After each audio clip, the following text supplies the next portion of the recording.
नमस्कार साथियों, मैं अशोक मालव आपके सामने आज कक्षा 8 का एक नया टॉपिक चतुर्भुजों को समझना लेकर आया हूँ। वैसे तो ये टॉपिक बहुत इजी है, लेकिन एग्जामिनेशन के दृष्टिकोण से देखें तो हम ये चीज़ें काफ़ी इम्पोर्टेंट हैं। तो आज हम इन्हीं के बारे में चर्चा करेंगे, चतुर्भुजों को समझना। चतुर्भुज से पहले हम बहुभुज पर बात करेंगे।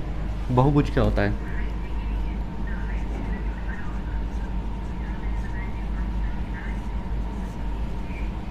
बहुभुज एक 3 या 3 से अधिक आकृतियों से मिलकर बनी बंद आकृति। बहुभुज किसे कहेंगे हम? या तो 3 या फिर 3 से अधिक रेखाओं से मिलकर बनी बंद आकृति क्या कहलाती है? बहुभुज कहलाती है। तो यहाँ पर त्रिभुज भी हमारे पास एक बहुभुज है और चतुर्भुज भी हमारे पास एक बहुभुज है। इसकी परिभाषा हम इस तरीके से लिख सकते हैं कि 3 या 3 से अधिक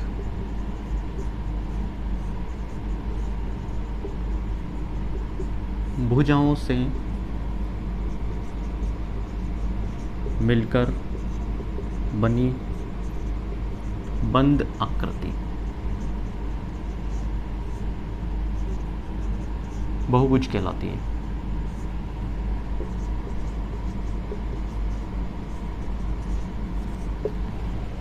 अब इसमें एक वर्ड आया है बंद आकृति। बंद आकृति से मतलब है कि ये आकृति पूरी तरीके से क्लोज्ड होनी चाहिए। ऐसा नहीं है कि 3 रेखाएं हमने इस तरीके से बना दी तो ये बहुभुज नहीं कहलाएगा। बहुभुज कब कहलाएगा? जब आकृति कैसी होगी? बंद होगी, चाहे वो 3 रेखाओं से हो या फिर वो 4 रेखाओं से हो।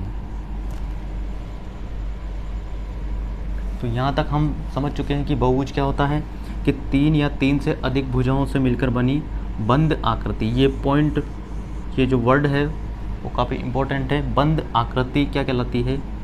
बहुभुज कहलाती है। हम आते हैं पॉइंट नंबर 2 पर, बहुभुजों का वर्गीकरण।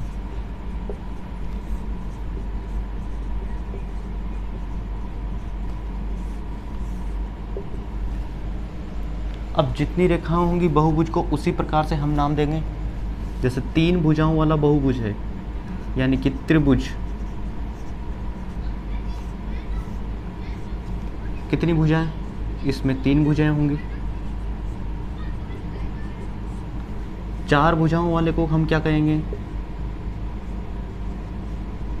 चतुर्भुज कहेंगे। 5 भुजाओं वाले या फिर पंचभुज वाले को हम क्या कहेंगे? पंचभुज कहेंगे। जिसमें 6 भुजाएं होंगी उसको हम षडभुज कहेंगे। जिसमें 7 भुजाएं होंगी उसको हम सप्तभुज कहेंगे। इसी तरीके से आगे अष्टभुज, नवभुज। तो ये हमारा हो गया बहुभुजों का वर्गीकरण। यानी कि त्रिभुज से हम स्टार्ट करके कहाँ तक जा सकते हैं? नवभुज तक। इसके बाद भी बहुभुज होते हैं, लेकिन यूज़ कहाँ तक आते हैं? मैक्सिमम सप्तभुज तक। इसके आगे हमसे कोई नहीं पूछता। तो 2 टॉपिक हमारे क्लियर हो चुके हैं। बहुभुज क्या होता है कि 3 या 3 से अधिक रेखाओं से मिलकर बनी बंद आकृति क्या कहलाती है? बहुभुज कहलाती है। बहुभुजों के वर्गीकरण में हमने ये पढ़ लिया कि 3 भुजाओं से मिलकर बनी बंद आकृति त्रिभुज कहलाएगी। 4 भुजाओं से मिलकर बनी बंद आकृति चतुर्भुज कहलाएगी। 5 भुजाओं से मिलकर बनी बंद आकृति पंचभुज और 6 भुजाओं से मिलकर बनी बंद आकृति षडभुज कहलाएगी। तीसरे पॉइंट पर आते हैं, विकर्ण।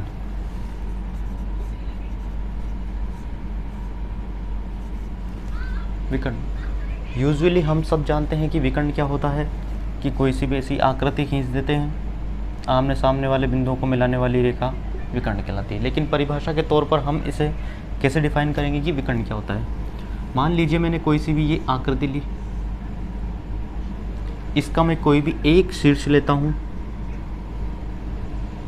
अब परिभाषा ये है कि इस एक शीर्ष के अलावा हमें अन्य दोनों शीर्ष, इसके जो आसन्न शीर्ष हैं उनको हमें छोड़ना है। क्या करना?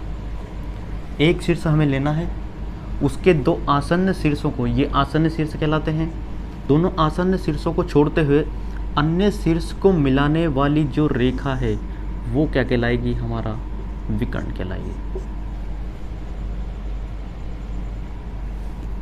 पंचभुज में देख लेते हैं हम, A B C D E, इसमें कोई सा भी एक शीर्ष में लेता हूँ तो इसके आसन्न शीर्ष कौन से हैं? बी और डी। इन दोनों को हटाना है और इनके अलावा जो भी शीर्ष बचा हुआ है उससे इसको मिला देना है। तो ये दोनों हमारे पास क्या कहलाएंगे? विकर्ण कहलाएंगे। तो विकर्ण की सीधी सी परिभाषा है, विकर्ण किसे कहते हैं? किसी बहुभुज की या किसी बहुभुज के शीर्ष को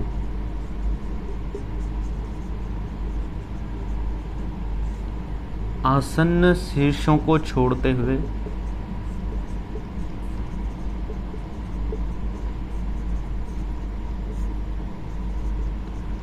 अन्य शीर्ष से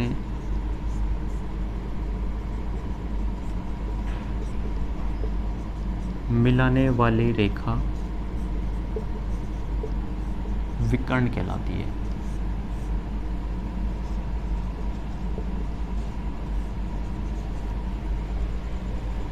तो विकर्ण क्या होगा? किसी भी बहुभुज के एक शीर्ष को आसन्न शीर्षों को छोड़ते हुए अन्य शीर्ष से मिलाने वाली रेखा क्या कहलाएगी? हमारे पास विकर्ण कहलाएगी।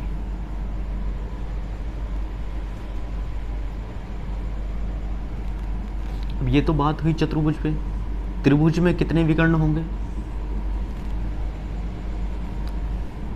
ये मैंने एक शीर्ष लिया, इसको मान लिया मैंने त्रिभुज ए बी सी। यहाँ पर मैंने एक शीर्ष लिया बी, इसके दो आसन्न शीर्ष कौन से हैं? एक तो ए होगा और एक सी होगा। इन दोनों को छोड़ते हुए अन्य शीर्ष से मिलाने वाली रेखा क्या कहलाएगी? विकर्ण कहलाएगी। लेकिन इन दोनों शीर्षों को हटाने के बाद कोई अन्य शीर्ष बचा क्या? नहीं बचा। नहीं बचा तो त्रिभुज में कोई विकर्ण नहीं होगा।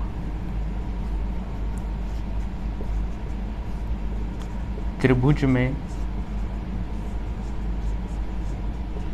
कोई विकर्ण नहीं होता।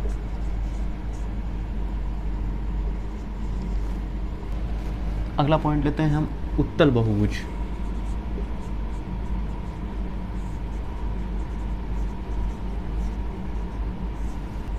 उत्तल बहुभुज, उत्तल बहुभुज किसे कहेंगे? हम दोनों साथ में पढ़ेंगे, उत्तल और अवतल बहुभुज।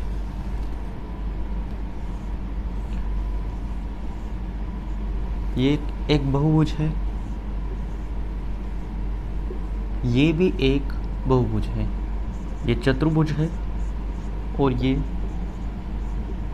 पंचभुज है।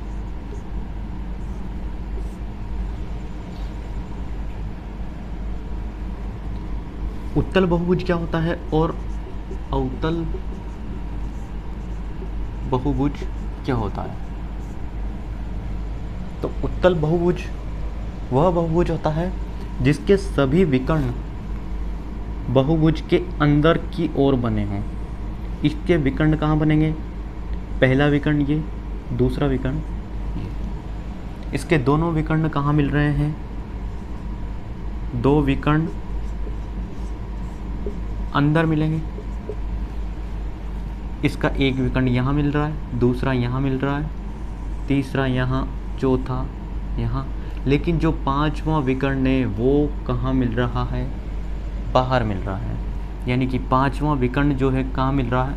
बाहर मिल रहा है। इसलिए इसे हम कहेंगे अवतल बहुभुज और ये इसे कहेंगे हम उत्तल बहुभुज।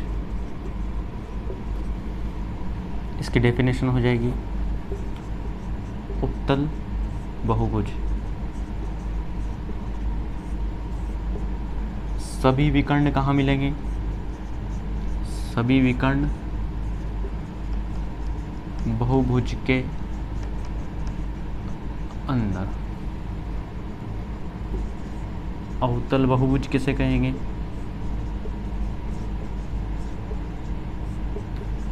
कम से कम एक विकर्ण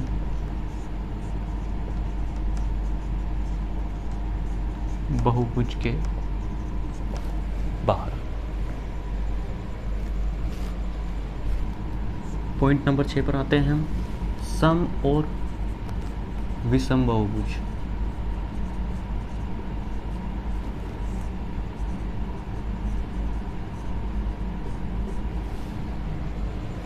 सम और विषम बहुभुज। सम बहुभुज किसे कहेंगे? ऐसा बहुभुज जिसमें सभी भुजाएं समान हो। ऐसा बहुभुज जिसकी सभी भुजाएं समान हो, वो क्या कहलाएगा? सम बहुभुज कहलाएगा। जैसे कि वर्ग, समपंचभुज या समपंच बहुभुज। सम का मतलब समान, पंच का मतलब 5, बहुभुज मतलब भुजाओं से बनी बंद आकृति।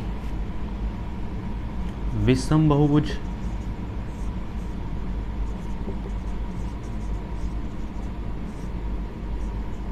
ऐसा बहुभुज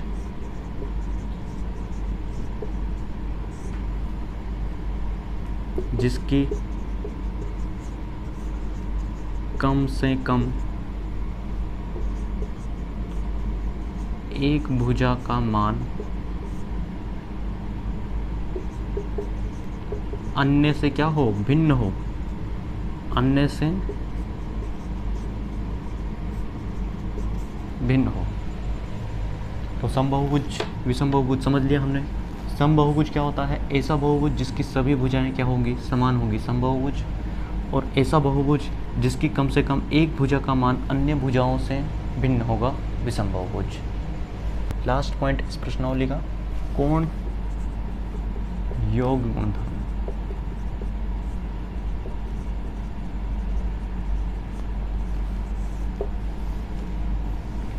सबसे पहले हम लेते हैं त्रिभुज। त्रिभुज के कितने कोण होंगे? 3 कोण होंगे। त्रिभुज के 3 कोणों का योग ये होगा 180 डिग्री। चतुर्भुज के सभी कोणों का योग ये होगा 360 डिग्री। लेकिन जैसे ही हम पंचभुज का निकालेंगे तो किसी को याद नहीं है, तो फिर कैसे करेंगे? एक फॉर्मूला होता है n-2 × 180, जहाँ पर n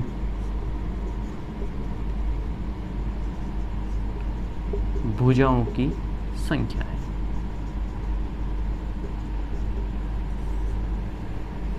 अब हम पंचभुज के सभी कोणों का योग निकालेंगे। पंचभुज के सभी कोणों का योग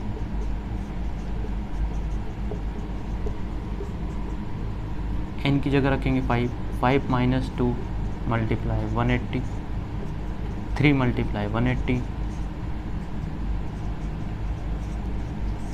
540। षडभुज यानी 6 भुजाओं के बहुभुज के सभी कोणों का योग 6 - 2 × 180, 4 × 180, 720।